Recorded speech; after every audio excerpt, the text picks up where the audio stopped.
The Hamilton Catholic School Board has teamed up with the local Carpenters Union to launch a new program that will support students interested in the trades. Julie Sharp joins us live from the school board's headquarters with more on this. Julie. Thanks, Matt. That's right. This new program is an 8-week program. It's a new initiative that is supposed to give high school students the opportunity to gain carpentry skills, both theory and hands-on. And so far, the students seem to be enjoying it.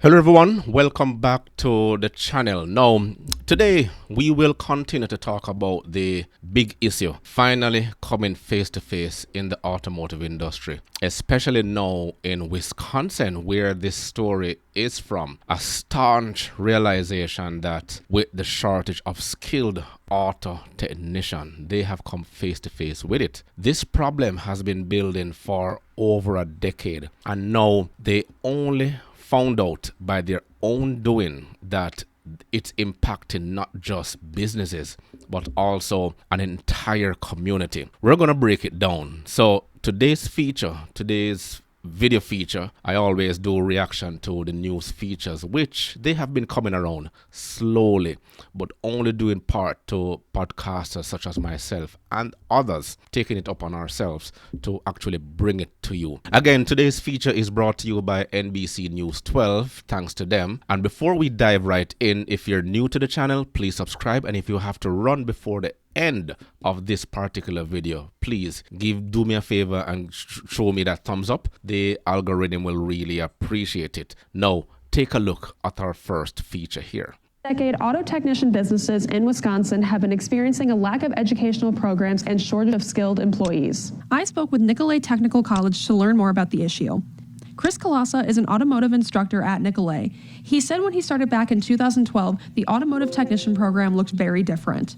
When I first started here, enrollments were higher. I think there were just more people in the district. Fast forward to present day, the program has seen a decline in enrollment despite the more flexible and affordable class offerings. Time is not a barrier anymore. They can work part-time, and that's what we've been seeing. I also spoke with seasoned auto body technician Mike Camper, who owned Camper Auto Body in Arbor Vitae, about his experience as an auto body repair shop owner. My father and I started this 30 years ago, and it's been great. Due to retirement and no one to take on the business, Camper Auto Body was forced to close down in 2020, until within the past year when his sons returned to the family business. But they're still running into issues hiring employees. You have to want to do this, you know. I would say there is a shortage of good education. While it's been difficult for automotive businesses to find skilled workers, Camper hopes that interest can be generated for the industry in the near future. I know it's a big thing because guys are getting older and starting to retire, and you know, there's really no one to take their place. Nicolay College will be having a second enrollment period for their auto technician program starting October 21st. You can apply through their website. Newswatch 12, Lily Alstein. So let's analyze the problems, and there are many. It's not only Wisconsin that has seen a steady decline in skilled workers for automotive repair and maintenance. Educational programs designed to train these professionals are struggling to attract students. Technical colleges, for example, overall they used to have high enrollment in its automotive technician programs, but the numbers have dropped significantly since about 2012, when the concentration was amongst undergraduate programs. But the programs to build and maintain our current infrastructures, they have declined. And now, especially here in Ontario, our government legislation, after realizing this, had to intervene. And even though the program now offers flexible and affordable classes, enrollment still hasn't bounced back to high numbers. The flexibility allows students to work part-time while studying, but it doesn't seem to be enough to spark new interest amongst today's generation. And this gives us real-world impacts. A family-run business, as you're seeing here in this feature video, that tried for over 30 years but forced to close in 2020 due to the retirement and the lack of skilled workers to take over. Who would have thought of that really in this age and time? no one will be there to take over the business. Recently, his sons stepped back into the business, reviving it, but hiring still remains a major challenge. A work that can be really rewarding in the very short term is not attracting enough young people. And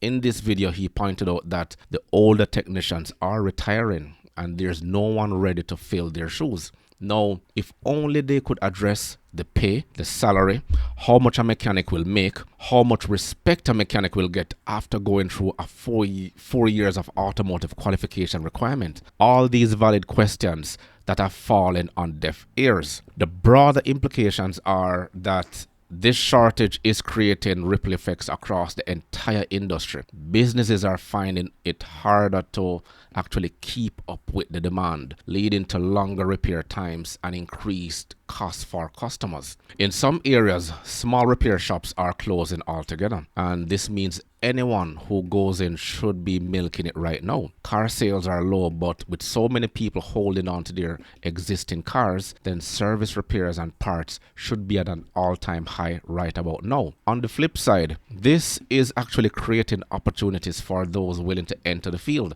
and with fewer skilled workers available, demand for technicians is higher than ever before, and so are the potential earnings. Now we're going to take a look at our next feature, which will actually give you an insight of what is currently happening, especially here in Ontario. Take a look at this. The Hamilton Catholic School Board has teamed up with the local Carpenters Union to launch a new program that will support students interested in the trades. Julie Sharp joins us live from the school board's headquarters with more on this. Julie. Thanks, Matt. That's right. This new program is an 8-week program. It's a new initiative that is supposed to give high school students the opportunity to gain carpentry skills, both theory and hands-on. And so far, the students seem to be enjoying it. You know what? I love this program. I think it's been teaching me some really valuable resources. It's pretty good. I enjoy it. Yeah. This new program currently has 10 students enrolled. One of the 10 is Tyler Brooks. He says before entering the program, he didn't know what he wanted to do, but now he's more clear on his future. I'm full on wanting to pursue this career. Owen Thompson says he's always wanted to get into trades. He says he's learning a lot. I've always been kind of interested in trades, and I wanted to go into electrician. So and this came with me to the opportunity.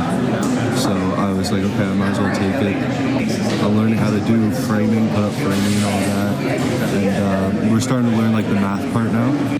The curriculum includes drywall techniques and mini scaffold building. One of the visionaries of this program, Lisa Owens, says the skills being learned are transferable. We've had all of our students are not only gaining those basic foundation skills, but even higher level skills.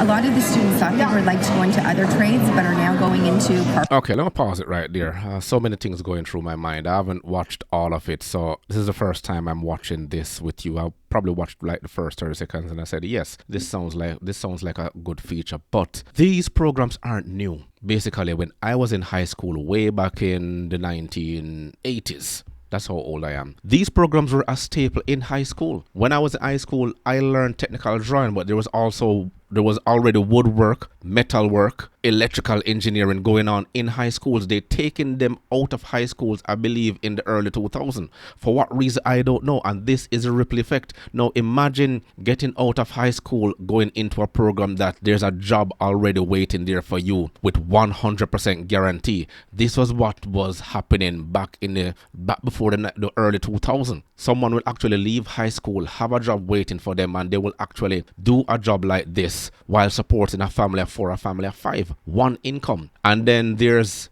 reasons why the older individuals, as we age, we shift towards guiding the younger generation, passing on the skills they need to take over. It's a part of a cycle. I can mentor, I can consult, and share my knowledge with the world that I've gained from my experiences. That's the natural order. The older we get, the more of what we do is for the benefit of those who come after us. Women don't do these things. The men will and have to. If you look at this particular video, it's the young men who are interested and are happy to be learning this particular skill. And she says she's the visionary. Oh, give me a break. Not going to beat up on her. She's trying. but she's basically capitalizing on something that has been. That is why when you watch movies, I'm a very advocate of good movies, good script, good acting, and you will see someone in a very important position, a king, an emperor, someone of a high authority, and he will have his council of wise men around him to guide him. We will always lean on the older generation for ideas, and when we want something to be done, we look at what our predecessors did and we build on it. Hence my motto, time and time again, benchmarking, best practices. We can't lose from that scenario. Let's finish up this video. Carpentry, and those who aren't have certainly learned valuable skills that they can certainly use in plumbing, HVAC, any of those trades. It has been a long time coming for this carpentry program, according to the union rep Louise Stallings.